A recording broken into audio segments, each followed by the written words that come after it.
with my husband, and we've got 3 boys, and they're 8, 6 and 4, and middle one diagnosed with autism, older one suspected autism, ADHD, and obviously they have moments when life's great and life's busy. They have lots of very difficult moments.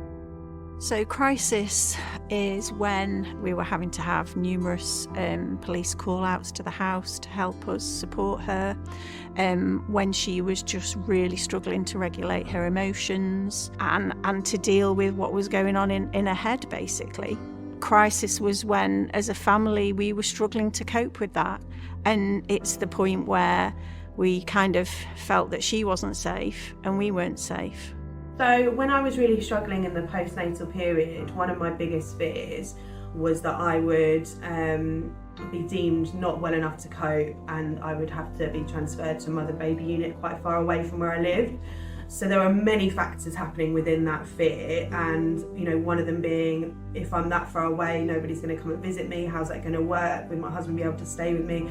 All these kind of worries. I think the most difficult part of living with a sibling that needs support is you realising that you are not being neglected. It's just that they need more support than an average young person. Your worst possible state, not being able to cope anymore, not being able to cope with everyday life, mentally being in turmoil, I guess absolutely dreadful, and just not being able to cope at all. Them have worked so hard to build a career for themselves, and they have to leave the career because their child's needs are so complex. Working and holding down a full-time job while managing and being on call for your child is virtually impossible, and it's something that I experienced. I couldn't go back to my job. There's always room for improvement everywhere, and for an organisation like the NHS, it's so important to hear everyone's side of their story.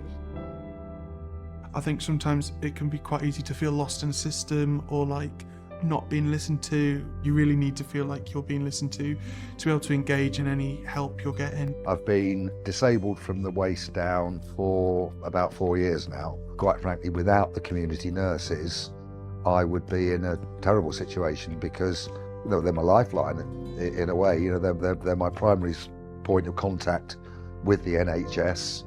It sort of helps me to have a degree of independence that I wouldn't ordinarily have. I think that is good for my mental health, and it would be good for other people's mental health. The service, the attitude, the professionalism has been first class. We can't control much of what's going on in our lives, but I always think, well, when I first joined the service, what would I have liked? What would have helped me? Being able to have a say in something that in the end it's going to help us, but it's also going to help everyone else coming through the service as well. So it's nice to know that I can do that for someone from the very start of their journey. It's about inclusion, it's about equity, but it shouldn't be just words. It should be reflected in the service we provide. Reach out in every direction. Keep making a noise, keep asking everybody until somebody says yes. Don't be afraid to be that parent, to advocate for your child, because you're the only person that understands them and you know them best. So don't be afraid to pick up the phone and make those calls to people. There are people out there to help. I am proud to be a young carer. I hope I've made my brother's life a bit easier. May not see it, may not know that I've tried, but it doesn't matter as long as I can see that he's doing the best he can do and I'm helping him with it. I think that's the best thing that I've done for my brother, yeah.